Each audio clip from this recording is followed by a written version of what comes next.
Las defensas antiaéreas de Israel y de los países del Golfo combaten el constante lanzamiento de misiles y de drones iraníes. Teherán resiste con firmeza un contraataque implacable. El régimen de los ayatolás lanza una amenaza a sus ciudadanos ante un conato de rebelión al que ha llamado Israel. La policía, dice Irán, está preparada con el dedo en el gatillo. La guerra deja ya más de 2000 muertos. Y en estos momentos el mundo está mirando con expectación el bloqueo del estrecho de Hormuz, por donde antes pasaba el 20% del petróleo. Allí se intensifican las acciones bélicas. Estados Unidos anuncia que ha destruido 16 barcos iraníes que, según dice, iban a mirar toda la zona. Desde el comienzo de la guerra, 8 barcos mercantes o petroleros han sufrido ataques. El Parlamento Europeo afronta esta mañana dividido el debate sobre esta guerra. Pedro Sánchez ya ha respondido a la presidenta de la Comisión Europea, a Ursula von der Leyen, que dijo que no se puede confiar en un orden mundial basado en reglas. Nos sentimos mucho más cómodos con el planteamiento que ha hecho el presidente del Consejo, Antonio Costa. Porque, en efecto, el mundo de ayer es el mundo sin reglas. El dilema no es un viejo orden versus nuevo orden, es un orden internacional versus el desorden internacional. El desorden internacional fue lo que nos llevó a 2 guerras mundiales. Y sobre las consecuencias de la guerra, después de haberse disparado el precio del petróleo, ahora baja, pero no se nota en nuestra cartera, David. Sí, pese a esa bajada del precio del petróleo, repostar sigue siendo cada vez más caro, sobre todo para usuarios de vehículos diésel. Respecto a hace tan solo 2 semanas, el precio del gasóleo ha subido más de un 22%, mientras que el de la gasolina ha subido un 11%. Para afrontar esta subida de los precios, los empresarios exigen una rebaja de impuestos. El gobierno les va a llamar también a los sindicatos y a los grupos políticos, a todos los grupos políticos. Pablo. De los populares, la que dicen que es subida de precios, bajada de impuestos. Dicen los de Núñez Feijóo que esta es la diferencia entre un gobierno que gobierna y otro que solo hace publicidad. Pues de cómo nos va a afectar la guerra a nuestro día a día, la compra, la gasolina, las hipotecas y de las medidas que se van a tomar vamos a hablar esta mañana aquí en el plató de la Hora de la 1 con el ministro de Economía, con Carlos Cuerpo. Hay más noticias. Ya se ha revelado el informe de las cajas negras del accidente de Adamuz. Entre el descarrilamiento y el choque pasaron tan solo 15 segundos. También conocemos la velocidad a la que iban los trenes cuando se produjo la tragedia. A 140 kilómetros por hora el Lirio, a 204 el Albia. Este último salió con retraso de Madrid, concretamente 5 minutos que lo cambiaron todo. Madrugada de misiles sobre Tel Aviv y Jerusalén. Irán con Teherán bajo las bombas contraataca con lanzamientos masivos de misiles contra Israel y contra distintos países del Golfo. En Israel las sirenas han sonado durante buena parte de la noche. Marc Camdelacreu, corresponsal en Jerusalén, buenos días. ¿Qué tal? Buenos días. Sí, no ha sido la mejor noche para dormir en Israel, con esas sirenas sonando a lo largo y ancho del país durante toda la noche. Irán está respondiendo así con sus oleadas de misiles a esos ataques de Estados Unidos de Israel. El gobierno de Netanyahu tiene claro que quiere seguir bombardeando, atacando al menos un poco más a Irán para debilitar al régimen, pero lo que está haciendo en las últimas horas también es pedir casi ayuda, socorro a la población iraní. Ellos seguirán bombardeando, pero les dicen que tienen que levantarse para acabar con el régimen y no permitir que Irán sustituya a un tirano por otro. Irán ha lanzado varios ataques contra Irak y contra varios países del Golfo. El principal ataque se ha llevado a cabo contra Arabia Saudí. Sandra. Irán presume de estar llevando un gran ataque a gran escala por todos los países del Golfo. El Ministerio Saudí de Defensa asegura que han sufrido una oleada ofensiva contra instalaciones petrolíferas, bases militares. De momento no constan víctimas. Y en esta situación Israel responde recrudeciendo su ofensiva por tierra y por aire contra Líbano. Esta madrugada ha bombardeado varios barrios residenciales en la capital, en Beirut. Ahora es el estrecho de Hormuz. Donald Trump anuncia que ha destruido 16 barcos que, según él, Irán utilizaría para sembrar ese mar de minas, aunque las embarcaciones, dice Estados Unidos, estaban inactivas. La guerra se libra en todo Oriente Próximo, pero hay zonas que juegan un papel fundamental. Por el estrecho de Hormuz pasa el 20% del transporte mundial de petróleo. La Guardia Revolucionaria iraní lo bloquea desde los primeros días al permitir que solo circulen barcos con su crudo, como este que lo atraviesa dirección China, uno de los grandes compradores de Irán. Para Trump, acostumbrado a medir sus éxitos en lo económico, el problema es mayúsculo y quiere que su marina escolte a buques petroleros por ese estrecho. La Casa Blanca confirma que la opción existe, pero llevan días rechazando las solicitudes de apoyo porque el riesgo es todavía elevado. Irán acumula un gran número de misiles antibuque con capacidad de alcanzar objetivos a más de 1000 kilómetros de distancia, y Washington cree que embarcaciones iraníes han empezado a colocar minas flotantes como esta a lo largo de todo el estrecho. Trump amenazó con consecuencias nunca vistas si lo hacían, y poco después el Pentágono publicaba este vídeo, en el que informaba de la destrucción de 16 barcos y lanchas con capacidad para convertir Hormuz en un pasillo de fuego. La escalada de precios será breve y temporal, insisten múltiples voces de la administración, pero llegan señales contradictorias como la propuesta de la Agencia Internacional de la Energía de llevar a cabo la mayor liberación de reservas estratégicas de petróleo en su historia. Es la disyuntiva de Trump. Alargar la guerra supone dañar el bolsillo de sus ciudadanos, caer en popularidad y arriesgarse a más bajas estadounidenses, 7 hasta la fecha y unos 150 heridos. Terminarla antes de lo previsto podría hacer crecer la idea de otra guerra que no ha servido para nada. La duda es cuánto tiempo va a durar la guerra. Según la Casa Blanca, lo que quiera Donald Trump. The operations will end when the commander-in-chief determines the military objectives have been met. Estados Unidos exige la rendición total y absoluta de Irán y se niega a negociar con su nuevo líder, con Muqtada Khamenei.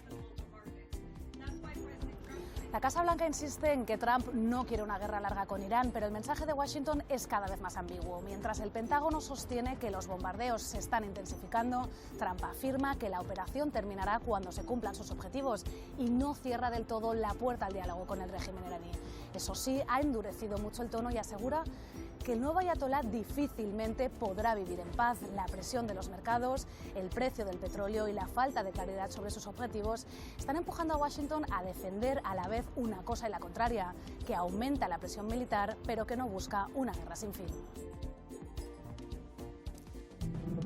A las 9 de la mañana el Parlamento Europeo debate la operación militar contra Irán, sus consecuencias y cómo los 27 van a apoyar al pueblo iraní. Todo esto después de la brecha abierta en el seno de la Unión, con von der Leyen y con Antonio Costa absolutamente enfrentados. Primer debate en el Parlamento Europeo sobre la guerra de Irán, un conflicto que ha generado distintas opiniones en la Unión Europea en estos 12 días de guerra, pero que sobre todo ha provocado una importante discrepancia con la presidenta de la Comisión Europea. Ayer Antonio Costa, el presidente del Consejo, rebatió las palabras de von der Leyen, que dijo que el viejo orden internacional había desaparecido y que Europa tenía que asumir la realidad. Costa responde que ante esa realidad la Unión Europea debe defender el derecho internacional basado en normas y la Carta de Naciones Unidas. Von der Leyen interviene hoy en el Pleno. El Grupo Socialdemócrata, que ha mostrado su malestar por la postura de la presidenta de la Comisión, dice que espera que hoy aclare sus palabras. El presidente del Gobierno es otra de las voces críticas con Ursula von der Leyen. Hoy en una entrevista en el diario.es, Pedro Sánchez carga además contra Partido Popular y contra Vox. PP y Vox, Feijóo y Abascal dicen que no a todo salvo a la guerra, hasta incluso entrando en contradicciones, como es decir sí a la guerra de Estados Unidos y de Israel en Irán, pero no a trasladar la solidaridad de España para con un país europeo como es Chipre. A esta hora, Gobierno y oposición tienen soluciones opuestas para contener los efectos de la guerra de Irán. Hoy el Ejecutivo aborda con todos los grupos parlamentarios posibles medidas ante una eventual crisis. El presidente del Gobierno ve complicado predecir cuánto puede durar el conflicto. Es verdad que hay mucha incertidumbre. En una entrevista en el diario.es reconoce que el Gobierno trabaja en un plan de respuesta a los efectos económicos de la guerra con 2 pilares. Uno, de respuestas coyunturales a esta guerra, desde el punto de vista socioeconómico. Y 2, otro pilar de medidas estructurales. Sin revelar más detalles, el Gobierno abrirá una ronda de consultas con los grupos parlamentarios y también con la patronal y los sindicatos. Para el PP, Sánchez llega tarde por enredarse en el no a la guerra y defienden su fórmula, bajar impuestos. A pesar de la incertidumbre que está generando la guerra, el precio del petróleo, lo cierto es que parece contenerse, ¿no, Sandra? Sigue por el momento por debajo de los $90 el barril. Ayer su precio caía más de un 11%, rozando los $88.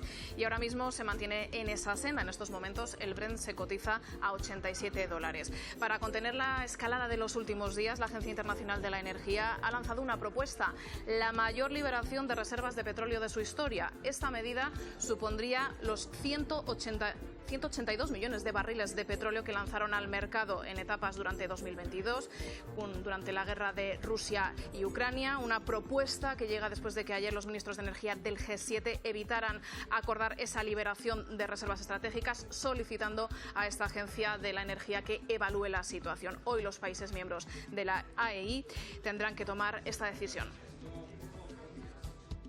Baja el precio del petróleo, pero en las gasolineras el precio del combustible se mantiene disparado y el gasoil se sitúa por encima del precio de la gasolina, David.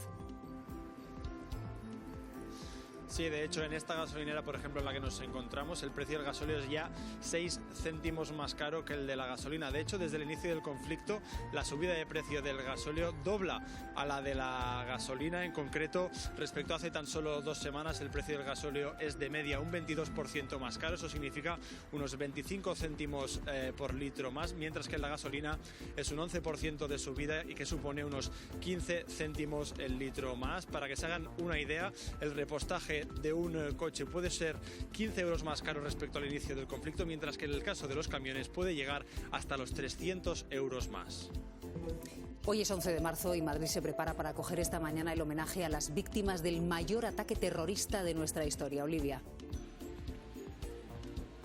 Como ya es tradición, la Real Casa de Correos será el escenario del primero de los homenajes. El acto, previsto a las 9, arrancará con el sonido de las campanas del reloj de la sede de la Presidencia Regional, al que se sumarán la Catedral de la Almudena y otras iglesias de la zona. Por segundo año consecutivo, Uniós ha invitado al delegado del Gobierno, que sí asistirá por respeto a las víctimas.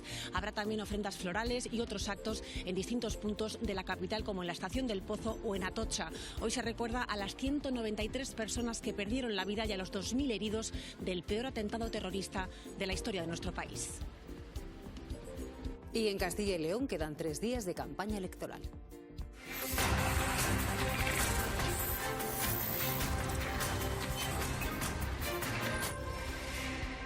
Más asuntos. El Gobierno ha aprobado el decreto que garantiza la atención sanitaria pública a los extranjeros que no tengan residencia legal en España. Se simplifica la burocracia, se permite el acceso médico inmediato desde que comienza el trámite. Que residen en el exterior durante los desplazamientos temporales al territorio español y también a familiares que los acompañen. Se simplifica el papeleo y se eliminan desigualdades entre comunidades autónomas. La información de las cajas negras revela más datos de cómo se produjo el accidente ferroviario de Adamuz. Entre el descarrilamiento y el choque pasaron apenas 15 segundos, Carlos. Sí, ¿qué tal? Muy buenos días. 15 segundos entre que el tren Irio entra en el tramo de circulación de la vía que terminó partiéndose, rompiéndose, y consideran los investigadores de momento que es el motivo de su descarrilamiento. A las 19 horas 43 minutos y 29 segundos se produce una apertura en el disyuntor del tren Irio. Esto es una desconexión eléctrica del motor del tren, dicen los investigadores, o por perturbaciones en la tensión o por la falta de conexión entre el pantógrafo y la catenaria. Esto sería un primer síntoma de su descarrilamiento. A continuación se produce otra alarma en el tren Irio. Esto es un cambio de temperatura en las cajas de grasa del coche 8 y se inicia un frenado de emergencia en el tren Irio, precisamente en el mismo momento en el que el Alvia accede a ese mismo tramo de circulación por la otra vía, por la vía 2. A continuación, y tras detectarse que la aguja A645 queda sin comprobación, el sistema detecta que es posible que el Irio ya haya ocupado la vía del Alvia. Es por esto por lo que se inicia un frenado de emergencia en el tren Irio y se produce también otro en el tren Alvia cuando este circula a 216 kilómetros por hora. Además, 15 segundos después de esa primera anomalía en la circulación del tren Irio, la caja negra del Alvia deja de registrar ningún dato. Ese es el momento en que los investigadores consideran que se produjo el impacto entre ambos convoyes. El maquinista del tren Irio sí pudo efectuar un frenado automático y después un frenado manual. El del Alvia no pudo frenar manualmente. Koldo García comparecerá hoy en la Comisión de Investigación del Parlamento de Navarra, pero lo hará desde la cárcel por videoconferencia. Instituciones Penitenciarias ha desaconsejado su salida de prisión por motivos médicos. Él ya ha adelantado que se va a acoger a su derecho a no declarar. Es una de las noticias de la madrugada. Al menos 6 personas han fallecido, 5 han resultado heridas al incendiarse un autobús en Suiza. La policía baraja que la causa del fuego sea humana e incluso analizan si fue un acto deliberado. El siniestro se ha producido en la calle principal de la pequeña localidad de Kessers, a unos 20 kilómetros al oeste de la capital de Berna. Hoy se cumplen 15 años del accidente nuclear de Fukushima. El 11 de marzo de 2011, un tsunami inundó la central nuclear y provocó fugas radioactivas. Sembró una oleada de destrucción y contaminó tanto el agua del mar como la tierra. Hoy abrimos este miércoles con una mesa de excepción para analizar la marcha de la guerra con Isabel Morillo. Muy buenos días. Muy buenos días. Irene Lozano, bienvenida. Ignacio Álvarez Osorio, ¿cómo estamos? Buenos días. Toni Aire aquí en plató. Hola, Muy Silvia. buen día. Aquí a mi ladito Alejandro López, bienvenido. Muy buenos días. Olga Rodríguez, ¿cómo estamos? Bienvenida. Buenos días. May Mariño, buenos días. José Antonio Vera. Buenos días. Muy buenos días. Bueno, vamos con la última hora de la guerra. 12 días de guerra en Irán, más de 2.000 muertos, un éxodo humanitario dramático en Líbano y desde esta madrugada el contraataque masivo de Teherán.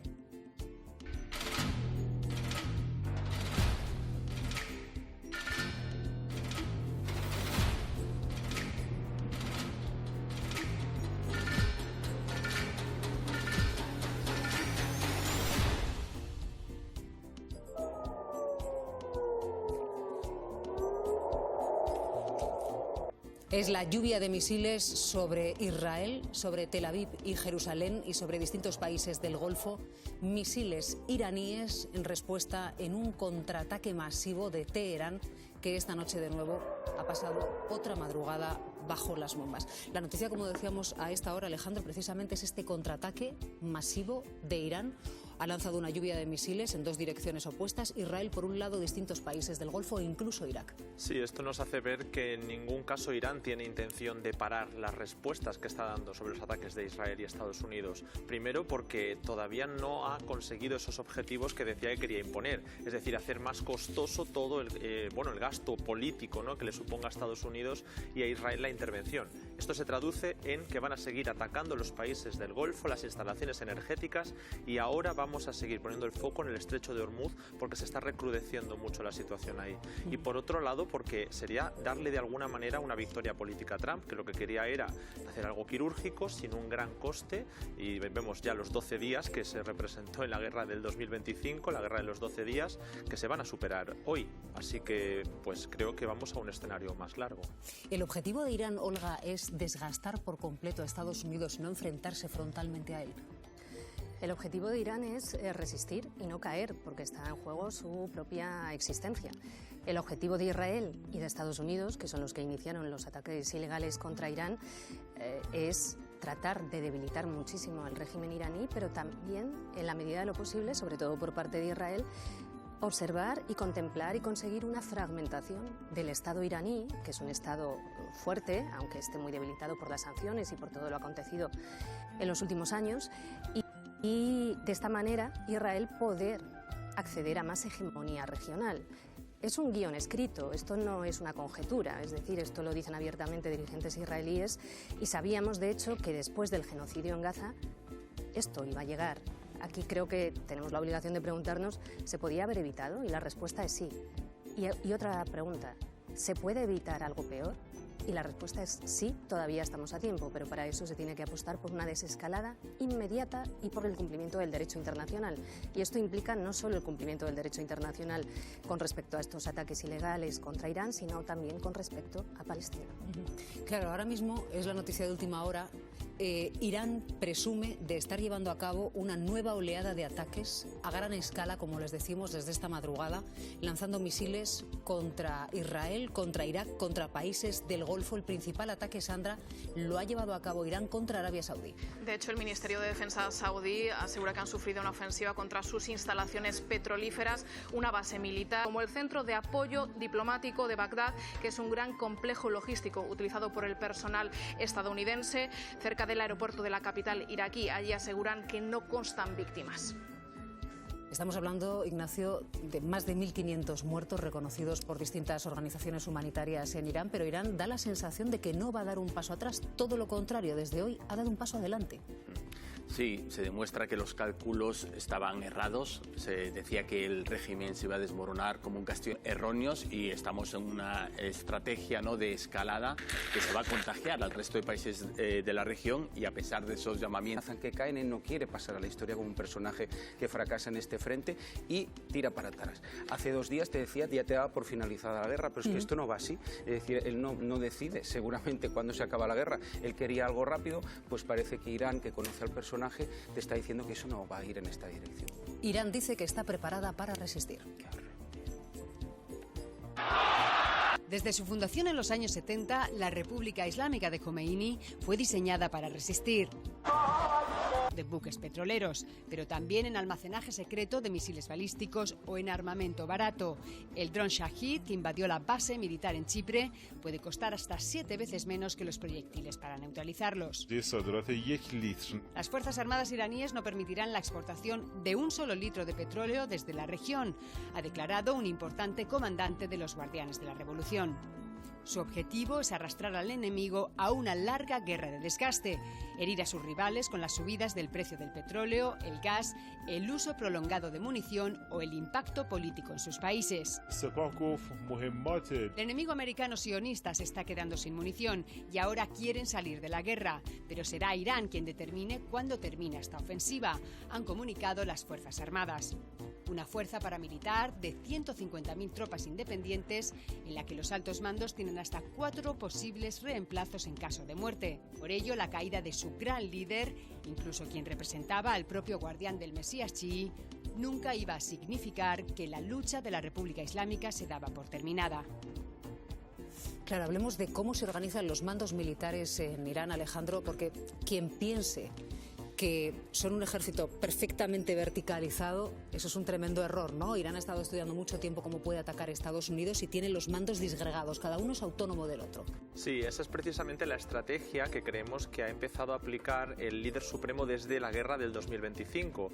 Vio que se iba a descabezar a las cúpulas militares, también las científicas, las políticas, la paramilitar, y lo que decidieron fue descentralizar mandos, que cada una de las secciones pudiera ser, como dices, autónoma para llevar la guerra por su lado. Por lo tanto, no solamente no decide Trump cuando se acaba esto, sino que incluso en caso de caos máximo en Irán, que no estamos todavía en ese escenario, tampoco queda muy claro si sería más estable ese escenario. Probablemente veríamos distintos movimientos de conflicto, ¿no? Y por eso hay debate sobre si se lanzó o no el ataque sobre Azerbaiyán o algunos sitios donde no han reconocido haber atacado, como en Omán o también en Chipre. Entonces es diferente, ¿no? El enfoque centralizado tiene muy clara la estrategia y es alargar esto para hacer que haya consecuencias serias, que Oriente Medio no vuelva a ser, como lo hemos visto, sobre todo a nivel de los petrodólares, los intereses estadounidenses, las bases estadounidenses, pero a nivel regional, toda la descentralización que lleva Irán puede tener unas derivadas mayores en caso de caos político.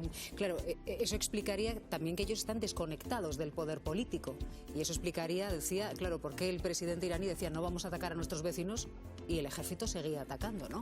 Pero yo creo que hay que entender las declaraciones del presidente enfocadas a no incrementar la guerra regional en rango. Es decir, que no se dé una respuesta armada ni por los países árabes, a los que se les apaciguaba un poco, y tampoco con Azerbaiyán, que Azerbaiyán Irán era un país que sí estaba dispuesto a ir a una guerra con Irán, tenían una tensión mucho mayor. Creo que tiene que entenderse como un intento de disuadir, pero no significa que no vayan a atacar. Han dicho, nosotros no hemos atacado y no vamos a atacar a los que no hayan participado con bases o con permitir el uso de su territorio, la agresión contra nosotros. Esto va por Azerbaiyán, porque se señala que los países árabes sí han permitido el uso de su territorio porque tienen bases militares. Por eso se les sigue atacando y se les va a seguir atacando. Tú que conociste, Olga, la guerra de Irak por dentro, allí estuviste desplegada en Bagdad en 2003, dicen los expertos que Irán aprendió mucho de cómo había que dar autonomía a cada distinto mando militar para que una vez descabezado, digamos, la cabeza del régimen, en este caso Saddam Hussein, no cayera todo como un castillo de naipes. Así es, exactamente. De hecho, cuando vieron cómo caía Saddam Hussein y posteriormente era facilitada a través de las tropas ocupantes su entrega y su posterior ahorcamiento, comenzaron a diseñar toda esta estrategia que acabáis de explicar para un caso de estas características en estos momentos. Y es lo que se está aplicando ahora.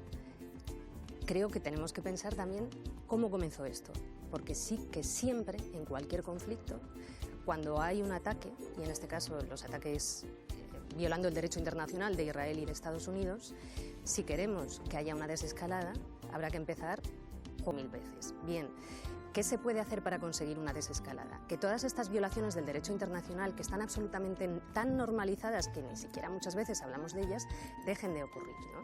Forzar que esto se detenga, que haya una tregua, porque al menos las treguas, por muy breves que sean, salvan vidas. Fíjate que yo estos días me estaba preguntando, Ignacio, hasta qué punto Estados Unidos e Israel han dado con este ataque legitimidad a una nueva generación de líderes del régimen que de otra manera nunca la habrían tenido.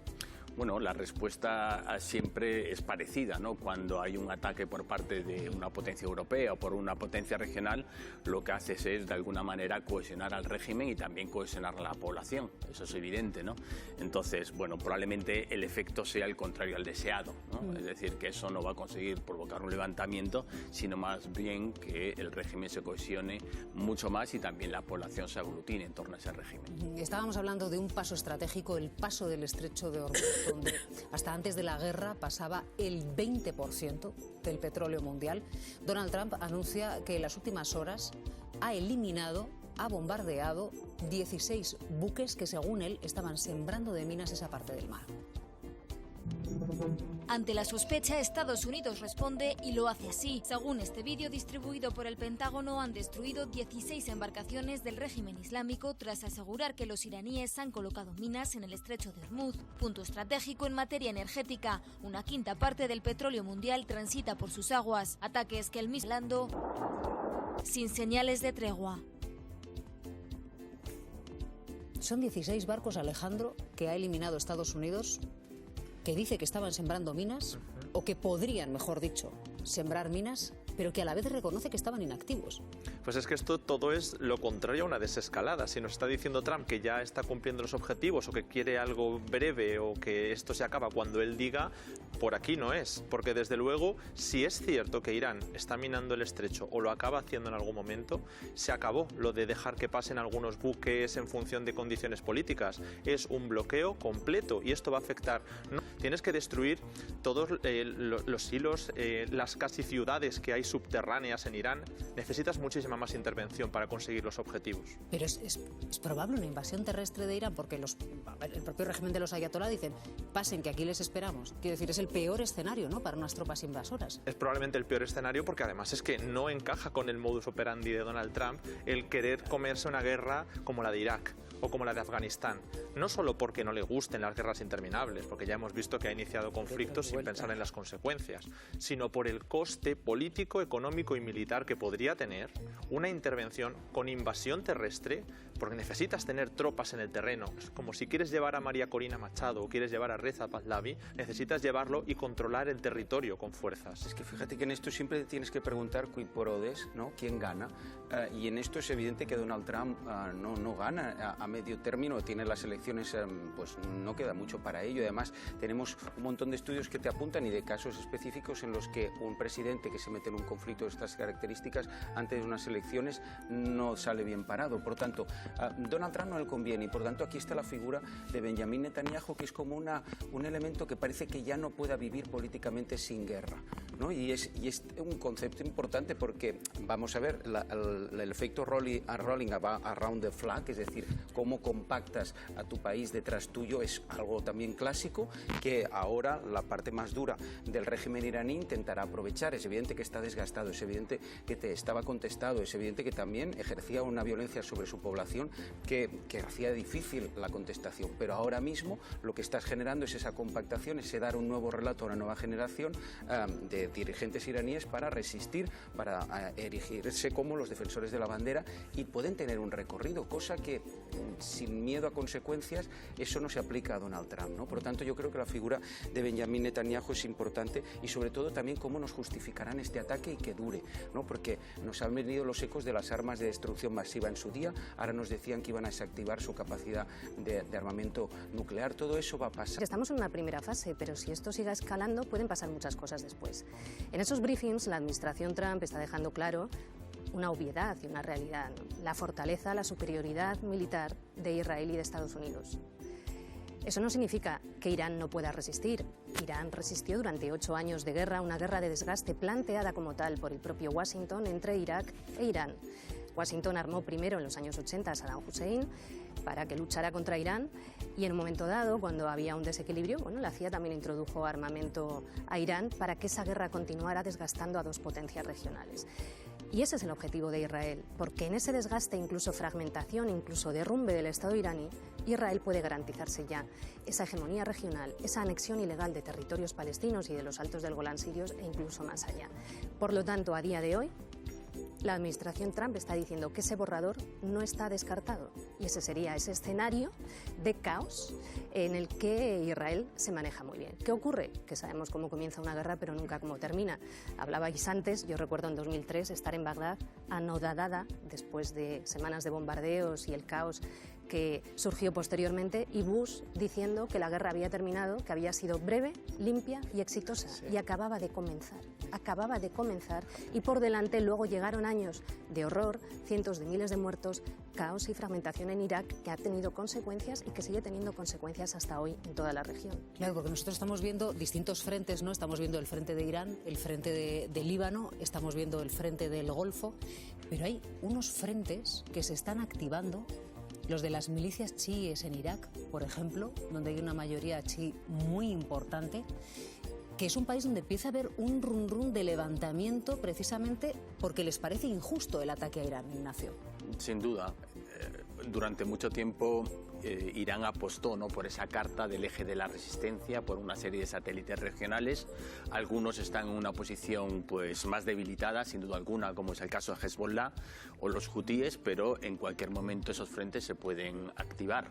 Y el otro día, precisamente, el gran Ayatollah Sistani, que es una figura, ¿no?, muy importante en términos religiosos de la comunidad chií iraquí, y no solo iraquí, sino también iraní, de hecho hizo un llamamiento, ¿no?, para que esos frentes se movilizaran en defensa del régimen iraní. Y nos estamos olvidando muchas veces también de hablar del otro estrecho, además del de Hormuz, que también tiene un carácter estratégico, que es el estrecho de Bab al-Mandeb, que da entrada al Mar Rojo y al Canal de Suez, y que también podría activarse. De hecho, hay un run, ¿no?, de que los hutíes, ¿no?, podrían volver a atacar a cualquier barco de mercancías o petrolero que intente atravesarlo, con lo cual ya no habría un cuello de botella en el estrecho de Hormuz, sino también otro en el estrecho de Bab al-Mandeb, con lo cual la situación sin duda alguna se complicaría y mucho. Ha mencionado antes, ¿no, Olga? Sabemos cómo empiezan las guerras, pero no cómo acaban, ¿no? Y esto yo creo que no ha hecho más que empezar, dista mucho de verse una salida, la luz al final del túnel, y por lo tanto puede ponerse mucho más complicado de lo que hemos visto estos últimos días. No hubo con claridad una estrategia al empezar esta guerra y ahora lo malo es que no hay una estrategia de salida. O sea, yo creo que a estas alturas se puede afirmar que claramente la administración Trump infravaloró, por un lado, la respuesta de Irán y por otro lado los riesgos de crisis energética y económica, ambos son muy importantes y le van a meter mucha presión. En cuanto a la respuesta del régimen iraní, fijaos que en este rato que llevamos aquí hemos dicho, no, querían un cambio de régimen, querían lo que han dicho también la fórmula venezolana, querían que se levantara al propio pueblo iraní. Los mensajes oficiales de Donald Trump y también de los dos altos cargos más involucrados, el secretario de Guerra y el secretario Marco Rubio, secretario de Estado, los mensajes han sido contradictorios en estos 12 días de guerra que llevamos. Por lo tanto, no hemos sabido en ningún momento con claridad qué es lo que querían, pero sí sabemos que una de las posibilidades, que era un cambio rápido de régimen tipo Venezuela, no va a ocurrir y que el régimen, como explicabais muy bien Ignacio y los demás, el régimen tiene repuestos suficientes y está dispuesto a resistir. Y al mismo tiempo, la administración Trump infravaloró el riesgo de crisis energética con toda claridad, porque esto ya empieza a afectar a los propios norteamericanos en el precio de la gasolina, en la subida de la inflación derivada de un incremento de los costes del transporte. Y la cuestión aquí muy interesante, que le va a meter presión a Trump, porque efectivamente Netanyahu yo creo que está en su salsa, es decir, Netanyahu está encantado porque, claro, él tiene elecciones también dentro de unos meses, y él en estado de guerra lo que aprende es que es mucho más popular, se olvidan sus cuestiones de corrupción, se olvida su reforma de la justicia con la que pretendía mermar la independencia del Poder Judicial, pero Trump no está tan cómodo. Y a Trump le van a empezar a llegar presiones en estos momentos en el MAGA, según una encuesta de YouGov que salió hace unos días. El republicano medio, digamos, apoya en un 64% esta guerra y el MAGA en un 85%, porque en gran medida el MAGA ya se ha convertido en un movimiento que apoya lo que diga Trump. Pero hay que justificar el America First para el MAGA. Y aquí el America First es que tengamos un beneficio, como en Venezuela lo obtuvieron, diciendo ahora vamos a gestionar nosotros el petróleo venezolano. Sabemos que Trump puede declarar la victoria en cualquier caso, porque lo hizo en 2020 con unas elecciones que había perdido. Pero yo creo que necesita alguna victoria concreta con el petróleo, como en Venezuela, para poder decir hemos ganado y marcharse rápidamente. O sea, que eso no creo que ocurra. En la falta de estrategia o en errores. Más que eso es en que el que está a la cabeza es Donald Trump. Incertidumbre pura y dura. Hemos visto cómo ha ido reaccionando. Si los mercados me dan un toque, hago esto. Si me dicen desde mis lecturas de encuesta interna otra cosa, voy por otro camino. Y ahí está generando ese desconcierto también en la propia administración, donde vemos que uno dice una cosa y otro lo contrario, porque ayer mismo veíamos a un Donald Trump casi proclamando el fin de la guerra y a la vez diciendo que era el día más gordo de los conflictos. También le apuntaba antes Olga, en Estados Unidos pesa mucho la imagen de Donald Trump con el misión cumplida y tal, y después los 4.000 y pico soldados fallecidos. Y eso Donald Trump y sobre todo el movimiento MAGA, el American First, todo eso lo tienen muy claro, porque son soldados estadounidenses los que murieron en esa guerra, que de buenas a primera ni les venía nada, ¿no? Porque no sacaban ningún rédito.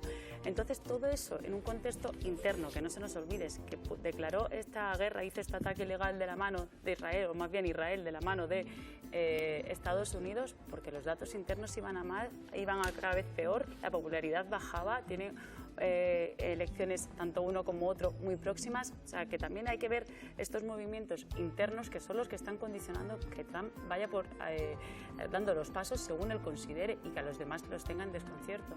Vamos a comprobar cómo de delicado es un desequilibrio en ese estrecho de Hormuz. Es el último ataque producido en la ruta del Estrecho de Hormuz. Esta vez ha sido en el Golfo, en Emiratos Árabes Unidos. Según el capitán, un proyectil habría impactado contra la embarcación. Eso sí, los tripulantes se encuentran a salvo y ahora se está investigando el origen. De momento ya van 8 ataques como este en el estrecho desde el 28 de febrero, día que empezó el conflicto. Es una de las zonas más estratégicas del mundo y que sufra las consecuencias de la escalada militar no es casual. Es la única vía para transportar el petróleo del Golfo al resto del mundo. Así que por aquí pasa el 20% del crudo y del gas natural de todo el planeta. Irán controla su lado norte, por eso lo ha cerrado y amenaza con atacar contra cualquier barco que intente cruzar. Aquí la clave de este conflicto para que no sea un desastre económico es su duración. Si esto dura 1 o 2 semanas más, se revertirá. Ahora, si esto se va, ya os lo anticipo, para mucho más de 2 semanas... Dispararía todavía más el precio de la energía. Presidentes como Emmanuel Macron han puesto sobre la mesa la posibilidad de trasladar el portaaviones Charles de Gaulle hacia el estrecho para garantizar el tránsito. De momento los mercados energéticos aguantan, pero el gran objetivo de Irán es desestabilizar los precios y así aumentar la presión sobre Estados Unidos e Israel. Está con nosotros Emilio Rodríguez Díaz, profesor de náutica de la Universidad de Cádiz. Emilio, muy buenos días. Buenos días. Queremos entender cómo es físicamente el estrecho de Hormuz y cómo se puede permitir, facilitar o bloquear el paso por allí. Bueno, el estrecho de Hormuz en sí es una de las vías de comunicación más importantes del mundo, como ya han citado anteriormente, por donde sale el 20% del crudo mundial, 15% del gas natural licuado, y es bastante sencillo lo que es su bloqueo, no solo desde un punto de vista cinético, es decir, bloqueo naval como utilizando medios de defensa o defensivos, como en el caso de Irán, sino como se ha dado ahora un bloqueo actuarial, porque los seguros no contemplan la posibilidad de un riesgo de guerra, que es la que se está dando, ¿no? Las pólizas de seguro no cubren el riesgo que se está dando en aquella zona, con lo cual el bloqueo no solo ahora mismo es naval, que no se está dando como tal, sino más bien administrativo, de carácter administrativo actuarial. Digamos que son aguas internacionales, ¿no? Lo que sucede es que está frente a Irán y por tanto está, digamos, literalmente a tiro, si el régimen quisiera. Correcto, son exactamente son aguas internacionales, según el convenio del derecho marítimo. Un paso como en el caso del estrecho de Hormuz, exactamente igual, tiene un mismo funcionamiento y comportamiento que el estrecho de Gibraltar. Son aguas internacionales que tienen que permitir la libertad de navegación. Lo que ocurre es que Irán lo está utilizando como arma de presión, como ya han dicho. Ahora mismo lo tienen completamente controlado. Entonces, si efectivamente Estados Unidos, y en este caso también Francia, porque Francia va a mandar a su portaavionaves allí, si lo envían allí, el conflicto escala. Inevitablemente va a escalar mucho, porque yo no veo que en ese momento, tal como están las cosas, aunque Estados Unidos tiene superioridad aérea, que la tiene evidentemente, y también superioridad en el mar, pero eso no significa que tú puedas ganar la guerra. Superioridad aérea tenía Estados Unidos en Irak y en Afganistán, y sin embargo al final de los tiempos, como tú no controlas el territorio, pues no acabas ganando. Entonces es complicado. Yo veo que aquí la única salida que puede tener Trump, que evidentemente ha hecho un cálculo erróneo, ¿no? Porque yo creo que él pensaba que iba a hacer la operación de Maduro o la de Soleimani en el pasado, porque él descabezó, y es verdad, en la anterior etapa suya, él descabezó a Soleimani con una operación de estas quirúrgica, que no pasó nada, efectivamente no pasó absolutamente nada, y él, yo creo que pensó que le podía ocurrir esa nueva situación de nuevo ahora eliminando a Jamenei, cosa que evidentemente es un mal cálculo, porque tú estás yendo contra el líder supremo, que es un líder religioso, y que eso tiene otras connotaciones de todo tipo, como se ha visto. Entonces se ha metido en un avispero y, claro, decía Irene que es que los MAGA están con él. No es cierto, el mundo MAGA, bueno, hay algunos. Dice una encuesta, no lo he dicho yo, una encuesta de YouGov, el 85%. Aquí los principales representantes de MAGA, y son los seguidores de Charlie Kirk, están absolutamente en contra. Ahí lo que pasa es que ahora Donald Trump, digamos que está más con el sector neocon, que es el que está más alineado con Netanyahu, y que lo que quieren efectivamente es acabar de todas, como sea, con el régimen iraní. Y eso tiene una gran dificultad, porque tienes que meter allí tropas en el terreno. Y meter tropas en el terreno, sabes cómo empiezas, pero nunca sabes cómo vas a acabar, porque, por ejemplo, Irak es una guerra que sí, en principio se gana, pero ya vemos lo que está pasando ahora mismo en Irak, ¿no? Emilio, me estaba preguntando qué situación se generaría si por el estrecho de Hormuz empiezan a pasar buques militares como el portaaviones francés Charles de Gaulle para escoltar a barcos mercantes, a buques mercantes que deben atravesar ese estrecho para sacar, por ejemplo, el petróleo. En el ejercicio, el más caro de la historia de las Fuerzas Armadas norteamericanas, valorado en 250 millones de dólares desde el año 2002, que se denominaba el desafío del milenio, donde lo que hacía era crear un escenario bastante similar al que se está viviendo ahora mismo, el bloqueo de un estrecho bastante importante desde el punto de vista logístico, y durante el ejercicio, en los 10-15 primeros minutos del ejercicio, las fuerzas rebeldes, el Ejército Rojo, que en ese caso estaba comandado por un general de brigada de los marines norteamericanos, le hundió 19 barcos en los 10-15 primeros minutos del ejercicio a los norteamericanos, causando unas supuestas 20.000 bajas. El ejercicio finalizó a los 15 minutos de comenzar. Se cambiaron las reglas de enfrentamiento. El general del ejército rebelde, en este caso el general de brigada de los marines, Van Ripper, dimitió, dijo que no continuaba el ejercicio, y lo que demostró de las conclusiones que se sacaron es que el ejército de Estados Unidos, en este caso las Fuerzas Armadas norteamericanas, no estaban preparadas contra una insurgencia que tenía poco desarrollo tecnológico. Y lo que utilizó ese general fue comunicaciones entre diferentes puestos entregadas en mano, usando ciclomotores, volvió a utilizar el Morse por luces. Y ante eso, si eso lo trasladamos al mundo actual, un ejercicio que provocó esas bajas en esos 15 minutos, a día de hoy, con el desarrollo tecnológico que ha habido, con el desarrollo de drones, ya sea marino o como se ha visto en la guerra de Ucrania, o aéreo, no sabríamos exactamente a dónde llegaríamos. Emilio, gracias, un abrazo. Muy bien. Hasta luego. Sí, adelante, Alejandro. Sí, yo quiero señalar una cuestión importante de cara al posible despliegue en el estrecho de Ormuz, porque yo he sido el primero que incluso en este programa he señalado que me parece coherente que el gobierno español mandara una fragata, la Cristóbal Colón, a ejercer políticas defensivas, ¿no? Unas medidas defensivas en el Mediterráneo, mientras condena, que es una violación del derecho internacional, atacar Irán. Pero si de verdad Francia acaba moviendo activos, incluyendo portaaeronaves, veremos a ver qué es lo que se acaba haciendo al estrecho de Ormuz, y España decide ir de la mano, estamos en un escenario distinto.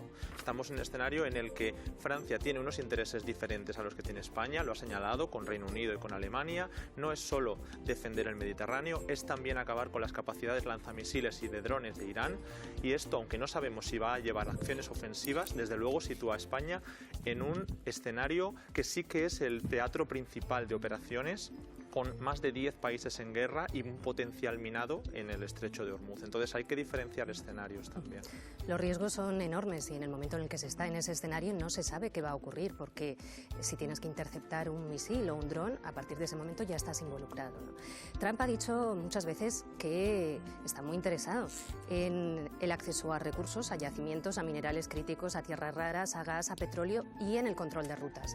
Cuando lanzó el ataque y los bombardeos contra Venezuela, habló claramente de ello, ¿no? El petróleo. Venezuela es el país del mundo con más reservas de petróleo y querría acceder a ellos y querría que las empresas petrolíferas invirtieran para que pudiera extraer más. Incluso se lo planteó como una posibilidad para poder tener asegurado más petróleo de cara al posterior ataque contra Irán y a la reacción prevista de Irán de intentar cerrar el estrecho de Ormuz. Esto también se planteó, y esto se planteó en reuniones a puerta cerrada de la administración Trump.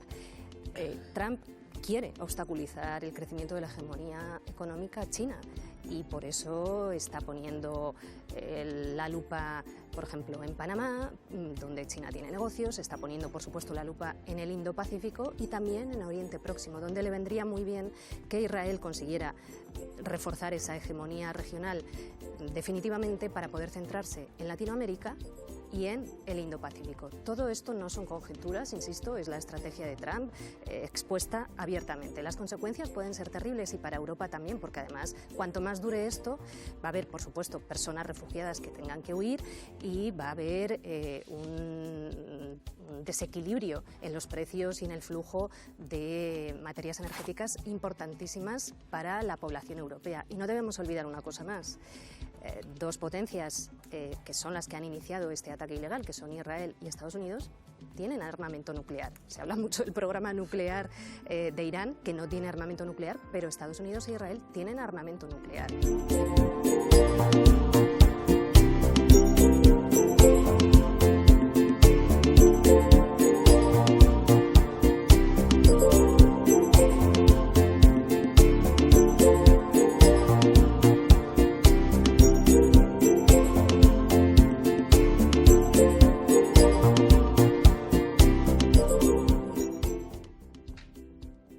El gobierno se distancia de Ursula von der Leyen. El mundo está cambiando, pero los valores y principios de la Unión Europea no deberían cambiar. Las palabras de la presidenta de la Comisión Europea poniendo en duda el sistema internacional basado en reglas. Europe can no longer be a custodian of the old world order.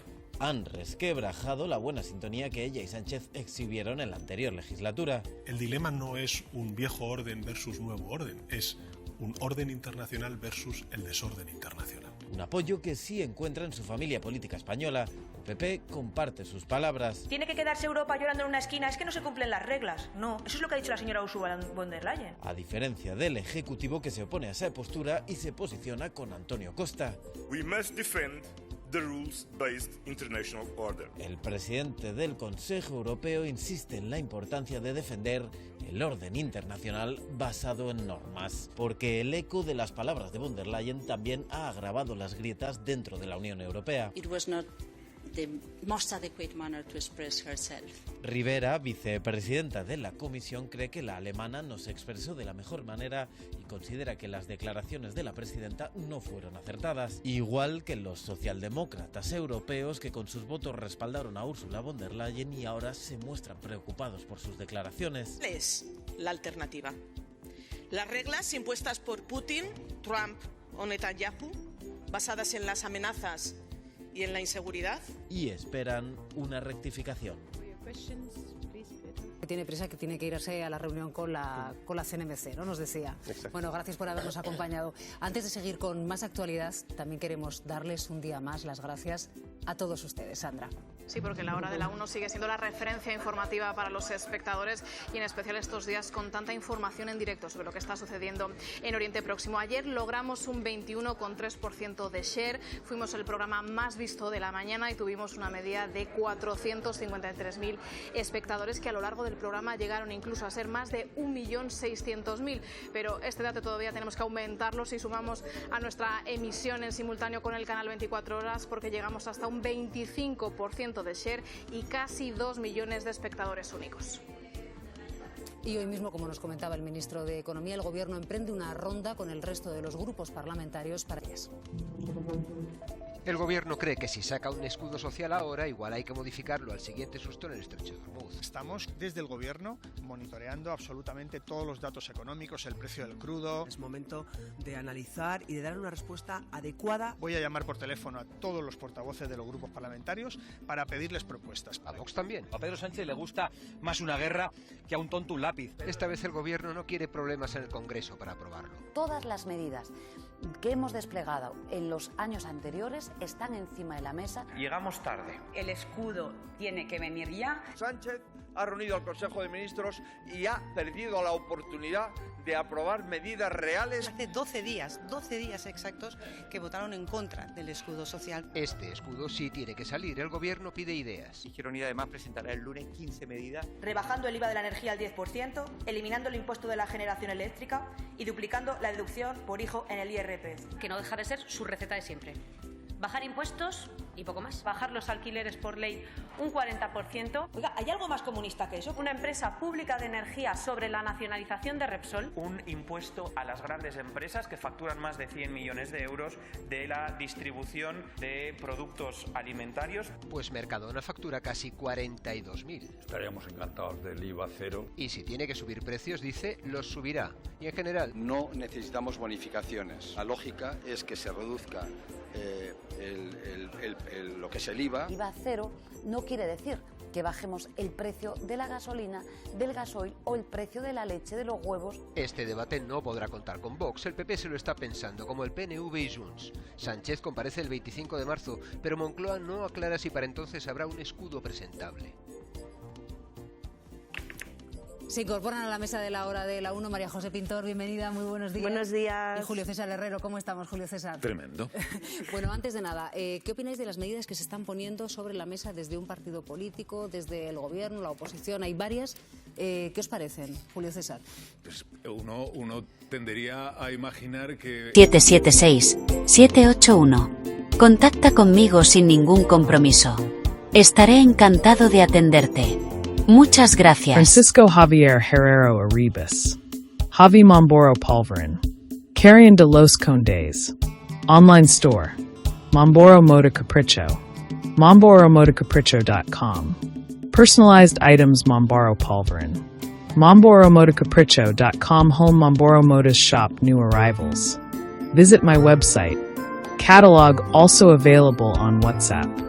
+34 6648 28044. Personalized attention for each customer. No automated systems or robots. Phone and WhatsApp +34 688 776 781. Contact me with no obligation. I'd be happy to assist you. Thank you very much. Servicios. diseño gráfico y multimedia, creación y mantenimiento de páginas web, diseño de moda exclusiva a capricho, clases de informática presencial y online, logotipos, folletos, carteles, vídeos, publicidad, retoque y reparación de fotografías, edición y montajes de vídeos personalizados, eventos, cumpleaños, carteles y vídeos, asociaciones, redes sociales.